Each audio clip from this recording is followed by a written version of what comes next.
हनुमद व्रत कथा। मुनयो जाह्नवी तीरे सौनकाद्या द्विजोत्तमः प्रणम्य जगतां नाथं रमानाथं मुहुर्मुहुः सूतं पुराणवक्तारं महाभागवतोत्तमं दृष्ट्वा प्राञ्जलयः सर्वे प्रोचुर्व्रतपरायणाः। ईश्वर ऋषियो ऊचुः वासुदेव कथा प्रश्ने व्रतानि बहुशस्त्वया प्रोक्तानि कृपयास्माकं व्रतमन्यत वदस्वनः। सूत उवाच शृणोध्वमृषयः सर्वे मतः परतरं व्रतं चतुर्णामपि वर्णानां कर्तव्यं पावनोत्तमं गुह्याद् गुह्यतमं लोके मंगलानां च मंगलम् आयुरारोग्य फलदम पुत्र पौत्र फलप्रदम। एक समय परम पुनीत गंगा तट पर श्रेष्ठ शौनकादि ऋषियों ने संसार के स्वामी रमानाथ को बारंबार प्रणाम करते हुए परम भागवत भक्त पुराण प्रवक्ता सूत जी को देखकर व्रत में तत्पर समस्त ऋषि गणों ने हाथ जोड़कर सूत जी से इस प्रकार कहा, हे सूत जी, आपने वासुदेव कथा के प्रसंग में अनेक व्रत विधि विधान से बताया। अब हम सभी पर कृपा पूर्ण दृष्टि रखते हुए किसी अन्य व्रत का विधान बताइए। सूत जी ने कहा, मैं अब सर्वश्रेष्ठ अति पवित्र चारों वर्णों ब्राह्मण क्षत्रिय वैश्य शूद्र के करने योग्य व्रत का विधान बताता हूँ, जिसे आप लोग अत्यंत सावधान पूर्वक श्रवण करें। यह व्रत परम मांगलिक एवं इस संसार में अति गुप्त आयु आरोग्य ऐश्वर्य आदि तथा पुत्र पौत्र आदि को भी प्रदान करने वाला, प्रतिदिन समस्त संपत्ति प्रदायक तथा उत्तम विद्यादायक है।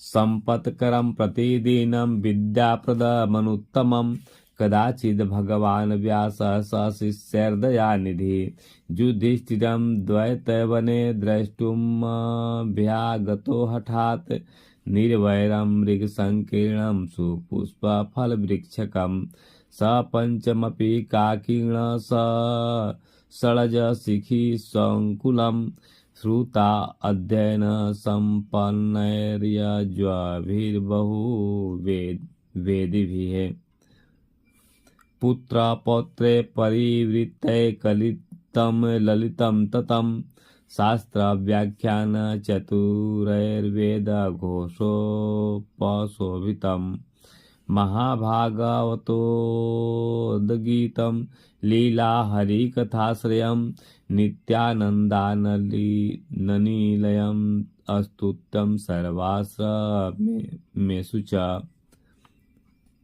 किसी समय अपने शिष्यों के साथ दया सागर भगवान व्यास जी द्वैत वन में एकाएकी युधिष्ठिर को देखने के लिए आ पहुंचे। उस वन में परस्पर विरोधी पशु पक्षी आदि भी आपसी विरोध का परित्याग कर दिए थे तथा मृगों से व्याप्त सुंदर पुष्प फल युक्त वृक्ष एवं कोयल के सुमधुर शब्द तथा नृत्य और सड़ज स्वर में अत्यंत प्रसन्नता से शब्द करते हुए मयूरगणों को तथा अनेक वेदियों में हवन करते हुए वेद शास्त्रज्ञ ऋषि गणों को व्यास जी ने देखा। कहीं कहीं पुत्र पौत्र आदि से घिरे हुए भली भांति शास्त्र चर्चा वेद घोष महाभागवतोक्त हरि लीलाएं तो कहीं कहीं निरंतर अन्नदान करते हुए देखा, जो कि चारों आश्रमों ब्रह्मचर्य गृहस्थ वानप्रस्थ और संन्यास्त के लिए अत्यंत अस्तुत्य है।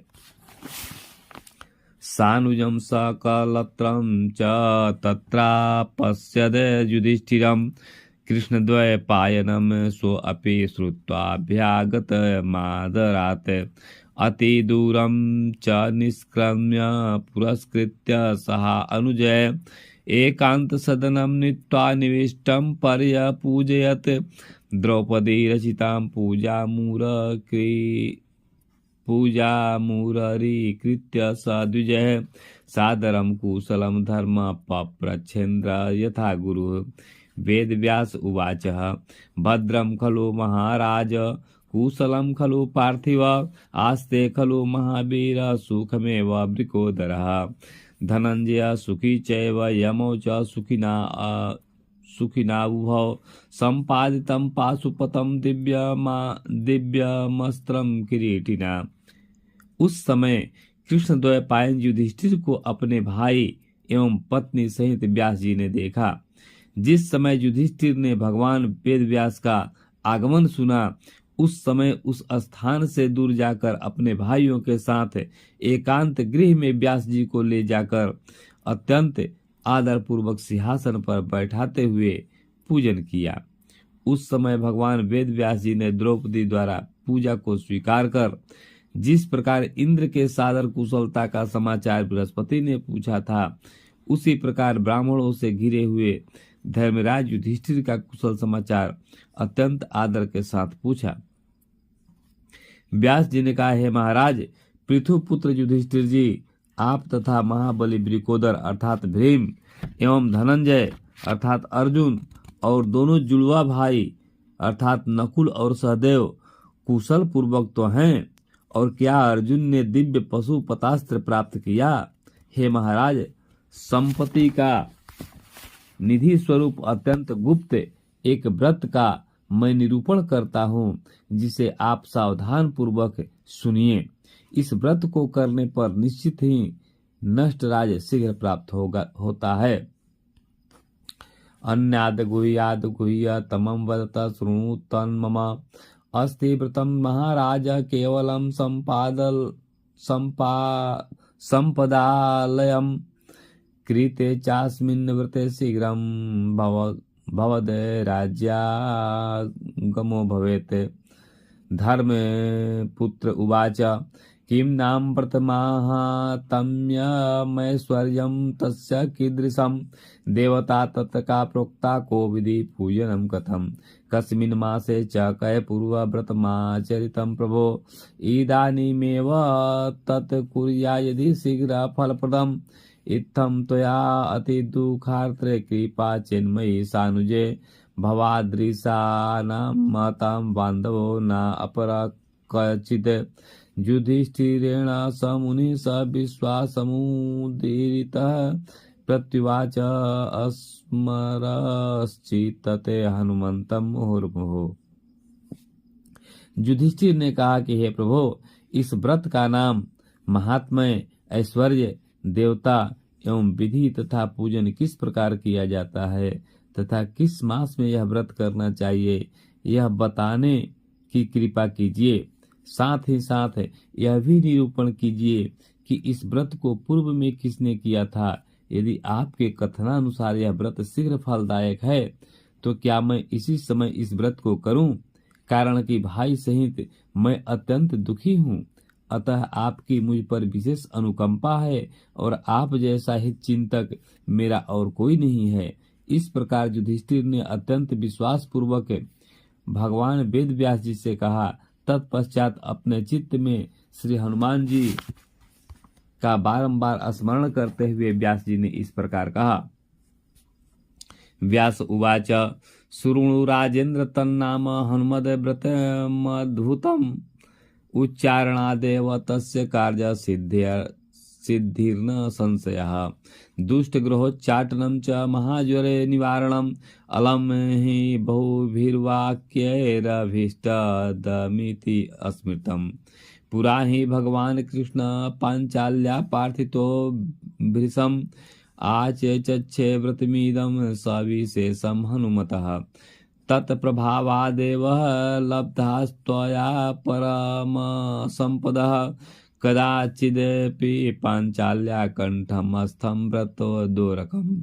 दृष्ट्वा धनंजय प्राह किमे तद् व्रतमित्यलं सा अचक्षे सुमधुरं व्रतागमनमुत्तमम्। हे राजेंद्र, युधिष्ठिर, अत्यंत प्रभावशाली यह हनुमद व्रत है, जिसका नाम स्मरण से ही निसंदेह समस्त कार्य सिद्ध होते हैं तथा दुष्ट ग्रह विनाशक एवं ज्वर आदि को नष्ट करने वाला यह व्रत है। इसके विषय में बहुत कुछ कहना तो व्यर्थ ही है। आप इतना ही समझ लीजिए कि यह व्रत समस्त अभीष्ट कार्य को सिद्ध करने वाला है। पूर्व समय में पांचाली द्रौपदी द्वारा अत्यंत प्रार्थना करने पर इस हनुमत व्रत का निरूपण भगवान श्री कृष्ण ने किया था। उसी व्रत के प्रभाव से तुमने समस्त संपत्तियां प्राप्त की थी। किसी समय हनुमत व्रत के डोरे को द्रौपदी के कंठ में देखकर धनंजय ने कहा कि व्यर्थ यानी बेकार का डोरा गले में क्यों बांध रखा है। तत्पश्चात द्रौपदी ने मधुर वचनों में हनुमत व्रत का यह उत्तम डोरा मैंने बांध रखा है, इस प्रकार कहा। श्रुत्वैद दैव वसगः पार्थ क्रोध समागतः प्राह वै परुषं वाक्यं स्वोच्चैश्वर्याति गर्वितः। ध्वजे मम निबद्धो अयं वानरो नित्यं मया किं दास्यति मम ब्रूहि बटुर्वन्यासनो मृगः। तिर्यग जन्म पराधीनो योषितो बुद्धिरीदृशिः एतादृशैर्वर्तैरस्मान् वञ्चयितुमर्हसि।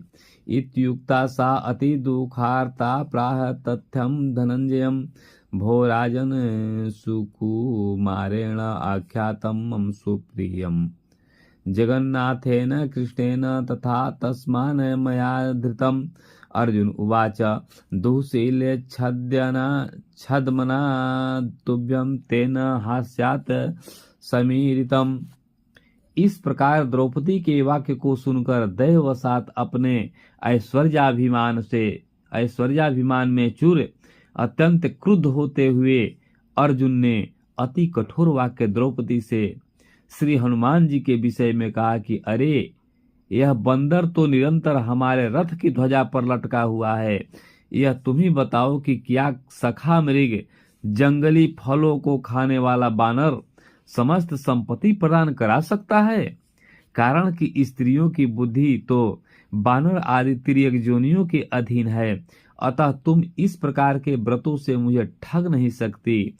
इस प्रकार अर्जुन के कहने पर अत्यंत दुखी होती हुई द्रौपदी ने पुनः अर्जुन से सच्ची बातें इस प्रकार कही कि हे राजन, इस व्रत का विधान मुझसे जगन्नाथ भगवान कृष्ण ने बताया था।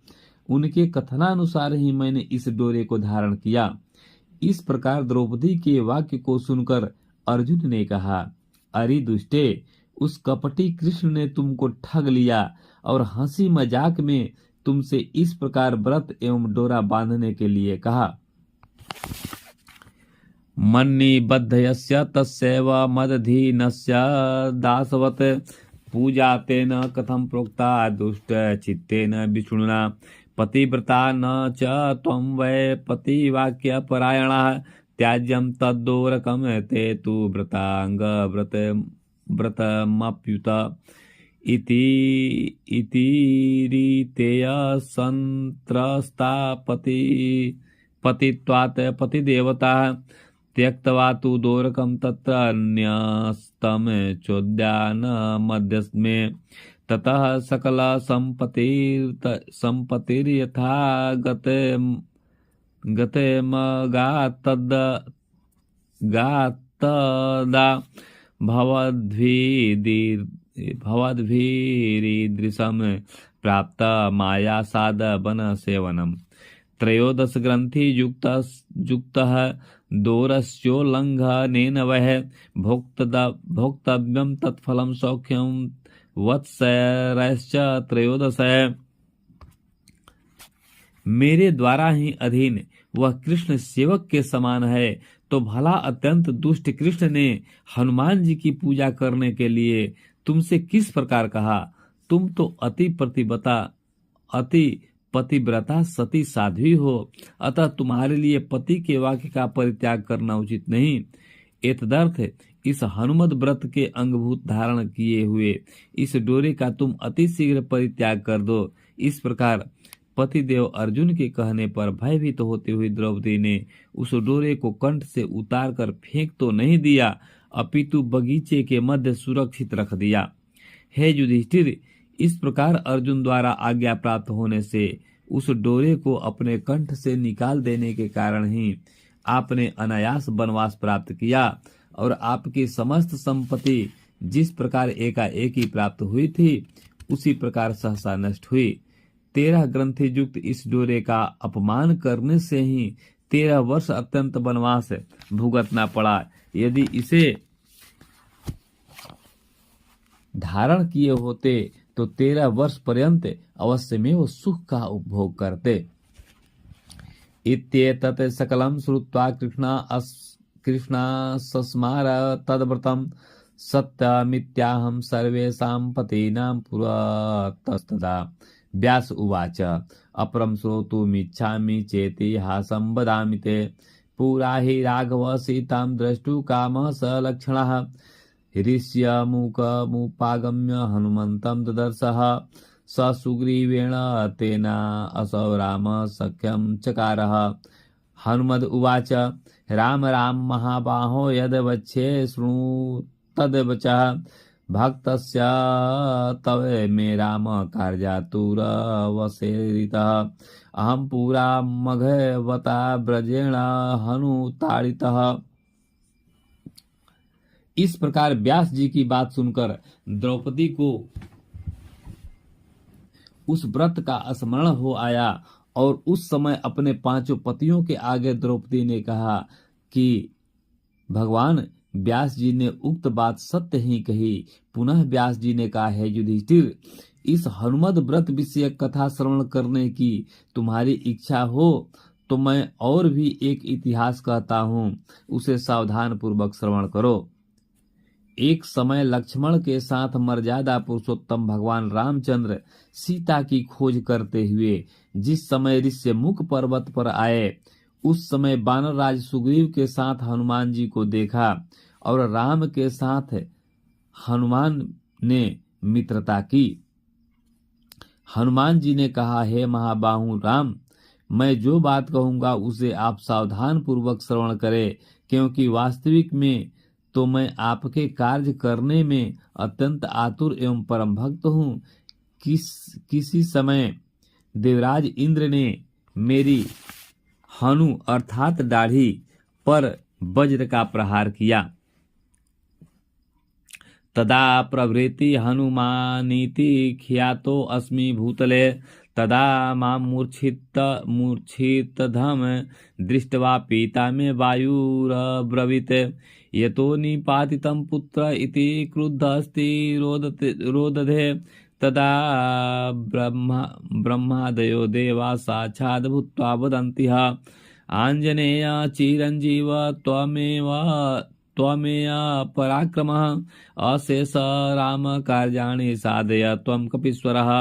वायुपुत्र प्लवंगेश हनुमद् व्रत नायकं तद्यश्चकारः। विमलं भृशं प्रियतमो अद्भुतं। तस्य सर्वाणि कार्याणि सिद्ध्यन्तीति वरं ददुः। कार्यार्थी न राघवेण कृतमित्यब्रवीच्च माम्। अस्मृतं तद् वै राम वाक्यं कुरु स्वामिने मयेरितम्।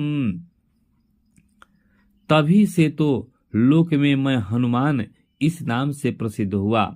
जिस समय मैं इंद्र के वज्र प्रहार से मूर्छित हुआ था, उस समय मेरे पिता वायु मुझे मूर्छित देखकर इस प्रकार कहने लगे कि जिसने मेरे पुत्र को मारा है उसे मैं भी अवश्य नष्ट करूंगा। इस प्रकार क्रुद्ध होते हुए अंतर्ध्यान हो गए। उस समय समस्त ब्रह्मादि देवगण उस स्थान पर प्रकट होकर इस प्रकार कहने लगे कि हे अंजनी नंदन, तुम अमित पराक्रमी बनो और इस वज्र का प्रहार व्यर्थ हो तथा चिरंजीव हो। और हे कपीश्वर वानरराज वायुपुत्र, तुम अपने व्रत के आज से नायक होते हुए राम के समस्त कार्य को सिद्ध करो। और उन समस्त देवगणों ने इस प्रकार वरदान भी दिया कि तुम्हारे इस पुनीत व्रत को जो करेगा उसके समस्त मनोरथ निश्चय ही सिद्ध होंगे। और भी कहा कि इस व्रत को कार्यार्थी राघव ने भी किया था। अतः हे स्वामी, देवताओं ने मुझसे पहले ही कहा है कि तुम राम के समस्त कार्य सिद्ध करो। न मंतव्यम वृथा नाथम सत्यम मंतव्यमीश्वरः रोचते यदि त्वचिते तत्कुरु स्वार्थ सिद्धे इत्युक्त्वा संस्थिते तस्मिन् तदा संगक्रमते हठात् आकाशवाणी तत्रोच्चैर्यदुक्तं सत्यमेव तत् इति राम प्रसन्नश्च श्रुत्वा गगनभासितं चिकीर्षया व्रतस्यास्य हनुमन्तमथा अब्रवीत् हनुमन् को विधिस्तस्य कदा कर्तव्यमेव तत् ब्रूहीति वचनं श्रुत्वा प्रत्युवाच मरुत्सुतः मार्गशीर्षे शीते पक्षे त्रयोदश्यां जयप्रदे अभिजिन्निकटे काले त्रयोदशे घटियुते त्रयोदश ग्रंथि युक्तं दोरकं कलशे स्थितं हरिद्राभं ततस्तत्र मामावाह्य प्रपूजयेत्। इस व्रत को आप व्यर्थ न समझे अपितु सत्य ही माने। हे प्रभु, यदि आपके मन में अपनी कार्य सिद्धि अभिष्ट हो तो आप इस व्रत को अवश्य कीजिए। हनुमान जी के इस प्रकार कहने के बाद उच्च स्वर से आकाशवाणी हुई कि हनुमान जी ने जो भी कहा वह सत्य है।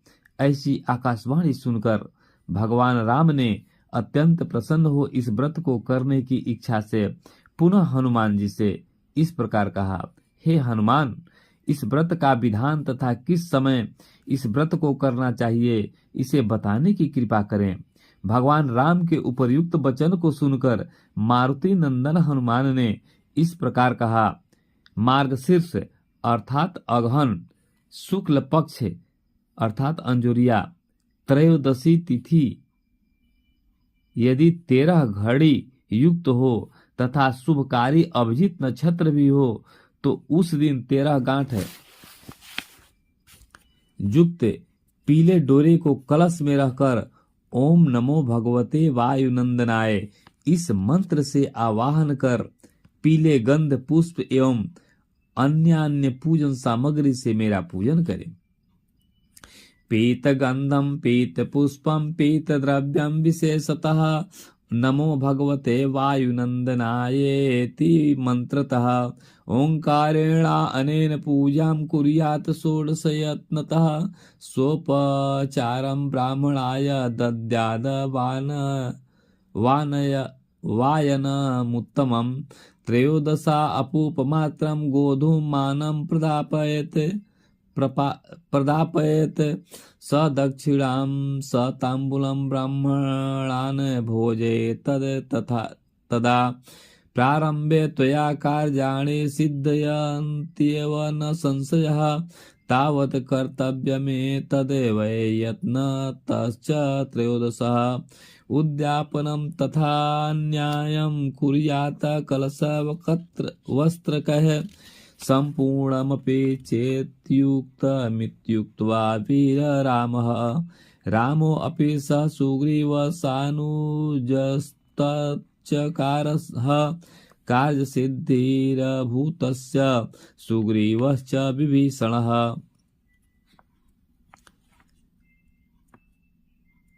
युक्त पीले डोरे को कलश में रखकर ओम नमो भगवते वायुनंदनाय इस मंत्र से आवाहन कर पीले गंध पुष्प एवं अन्य पूजन सामग्री से मेरा पूजन करे। साधक को चाहिए कि ओंकार पूर्वक मंत्र द्वारा षोडशोपचार से पूजन करें।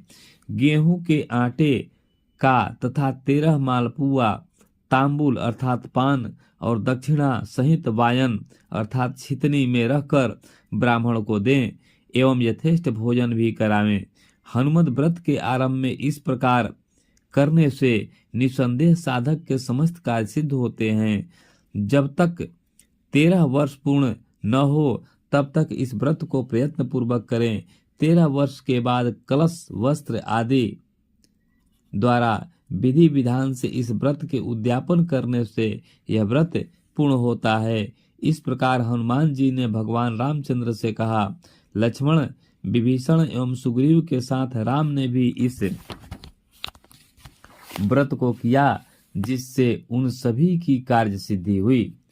विभीषणादि रामोक्तं व्रतं कृत्वा यथोदितं तदा प्रवृत्ति लोके अस्मिन् विश्रुतं हनुमद्व्रतं भवेद् सहायो हनुमान कृते तस्य व्रते शुभे तस्मात् त्वया अपि कर्तव्यं व्रतमे तन्नृणो नृपोत्तम मासानां मार्गशीर्षो अमृतुक्तं स्वामिना स्वयं तस्मात् त्वमपि तत्कृत्वा लब्धराज्यो भविष्यसि इत्याकर्ण्य वचस्तस्य सर्वे अपि माययुः अथ सायमभूत् सूर्ये वारासीमागते नीत्वा रात्रिं तथा प्रातः उत्थाय तपसा सुतः व्यासस्य पुरस्तश्चक्रे व्रतमे तत् सुविस्तरम्। जब से विभीषण और राम आदि ने इस व्रत को किया तभी से इस लोक में इस व्रत का प्रचार हुआ। हे युधिष्ठिर, इस व्रत के करने वाले प्राणी की सहायता हनुमान जी स्वयं करते हैं, अतः यह व्रत तुम्हें भी अवश्य करना चाहिए। भगवान ने गीता में मासानाम मार्गशीर्षो अहम कहकर इस मास की विशिष्टता स्वयं प्रकट की है। अतः इसी मास में यदि तुम भी व्रत को करो तो निश्चय ही नष्ट राज्य तुम्हें पुनः प्राप्त हो जाएगा। इस प्रकार व्यास जी के वाक्य को सुनकर युधिष्ठिर आदि समस्त ऋषिगण अतीव हर्षित हुए। तत्पश्चात सभी लोगों ने समुद्र तट पर सायं काल में पहुंचकर वहां रात्रि व्यतीत की। उसके बाद प्रातः काल उठकर धर्मराज पुत्र युधिष्ठिर ने व्यास जी के समक्ष यह व्रत तथा पायस घृत युक्त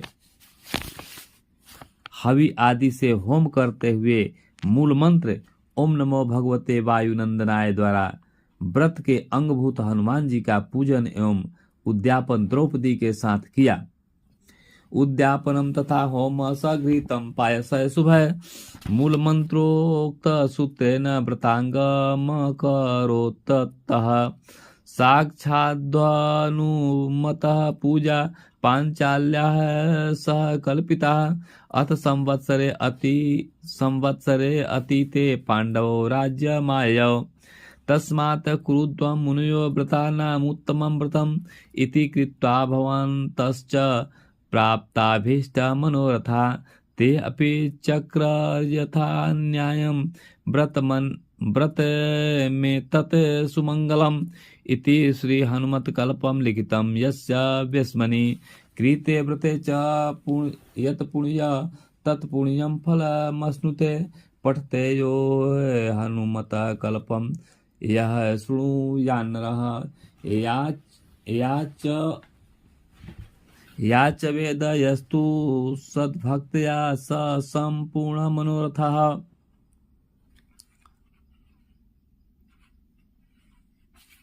इस प्रकार इस व्रत के करने से वर्ष के भीतर ही युधिष्ठिर ने अपना राज्य पुनः प्राप्त किया। हे ऋषिगण, आप सभी इस उत्तम व्रत को करें जिस व्रत को करने से आप सभी के अभिष्ट मनोरथ सिद्ध होंगे। पश्चात उन महर्षियों ने भी विधि विधान से परम मांगलिक इस हनुमत व्रत को किया। हे ऋषिगण, जिसके घर में यह हनुमत कल्प ग्रंथ रहता है उसको वही समस्त पुण्य फल प्राप्त होता है जो कि इस व्रत को करने वाले पुण्य फल प्राप्त करते हैं। जो इस हनुमत कल्प का पाठ करता है तथा श्रवण करता है या अत्यंत श्रद्धा भक्ति पूर्वक सुनाता है उन सभी के समस्त मनोरथ पूर्ण होते हैं। फलश्रुति वेद विद्या ब्राह्मण श्रीमान क्षत्रियो अमिता विक्रमः वैश्यो अपि च धनाध्यक्षः शूद्र कृषि महाधनः रोगार्थे मुच्यते रोगात् सूतार्थी लभते सुतान् मोक्षार्थी लभते मोक्षं धनार्थी लभते धनम् इदं व्रतं नरः कृत्वा सांगोपांगम हनुमतः ओम नमो भगवते वायुनंदनायेति मंत्रतः अभिमन्त्रस्य त्रिवारं योद्गन्धं हस्तेन लेपयेत् ललाटे धारयेद् यस्तु तस्य लोको वशी भवेत्। धृत्वा ललाटे तिलकं यो राजगृहमन्वगात् नृपतिस्तस्य वसगः प्रत्यहं जायते ध्रुवम्। हनुमन्तम् स्मरन् नाम प्रयाणं यदि गच्छति सर्वत्र विजयी भूत्वा पुनरागच्छति ध्रुवम्। फलश्रुति, इस व्रत को करने वाले ब्राह्मण, वेद्यज्ञ, क्षत्रिय श्रीमान तथा अतुल पराक्रमी वैश्य कुबेर के समान धनवान एवं क्षुद्र बहुत बड़ा धनी एवं खेती वाला होता है। उसी प्रकार रोग पीड़ित प्राणी रोग से मुक्त होता है तथा पुत्रार्थी पुत्र प्राप्त करता है और मोक्षार्थी मोक्ष एवं धनार्थी धन को प्राप्त करता है। सांगोपांग हनुमान का पूजन कर ओम नमो भगवते वायुनंदनाय इस मंत्र से 3 बार अभिमंत्रित गंध को हाथ में जो मनुष्य अपने मस्तक पर लगाता है उस मनुष्य के वश में सभी लोग हो जाते हैं। जो मनुष्य इस प्रकार अपने ललाट में तिलक लगाकर राजगृह में जाता है उसको देखकर राजा उसके वश में अवश्य हो जाता है। इसी प्रकार जो व्यक्ति घर से निकलते समय हनुमान जी का स्मरण कर जाता है, हनुमद कल्प में तते तु भक्ति युक्त करोति यः राजद्वारे च युद्धे सभायां व्यवहारिके हुतासने च पवने व्याघ्र सिंह भयेषु च समस्त कार्यो योगे च सर्वत्र विजयी भवेत्। 13 ग्रंथि युक्त व्रते दोरम हनुमतः धारयेद् यः कंठमूले दक्षिणे अप्यथा करे तस्य सर्वाभीष्ट सिद्धिर्भवत्येव च न संशयः। ब्राह्मण क्षत्रिय विषम शूद्रादीनां च सर्वशः व्रतं संपत्करं शीघ्रं स्त्रीणां चैव विशेषतः। सत्यं सत्यं पुनः सत्यं व्रत में तद विधानतः। नमस्ते नमस्ते महावायु सुनो नमस्ते नमस्ते भविष्यद विधातः। वह निश्चय ही विजय प्राप्त कर पुनः लौट आता है। जो इस हनुमद कल्प का श्रद्धा भक्ति से पाठ करता है वह राजद्वार, युद्ध, सभा, व्यवहार, अग्नि, आंधी, व्याघ्र तथा सिंह आदि के भय एवं समस्त कार्य और उद्योग में विजयी होता है। 13 गांठ वाले हनुमद व्रत के डोरे को कंठ अथवा दाहिने हाथ में जो मनुष्य धारण करता है उसकी निसंदेह समस्त अभिष्ट सिद्धि प्राप्त होती है। ब्राह्मण, क्षत्रिय, वैश्य, शूद्र तथा विशेषकर स्त्रियों के लिए यह हनुमद व्रत समस्त संपत्ति को तत्क्षण देने वाला है। इस व्रत को जो भी विधि विधान पूर्वक करता है उसके समस्त कार्य सत्य अर्थात निश्चय ही सिद्ध होते हैं। नमस्ते नमस्ते सदा अभिष्ट दातर नमस्ते नमस्ते अनीसम राम भक्तः इति पंडित श्री शिवदत्त मिश्र शास्त्री कृत हनुमद व्रत रहस्य भविष्योत्तर पुराणे व्यास प्रोक्त हनुमद व्रत कथा समाप्तः। प्रेम से बोलिए महाबली हनुमान की जय।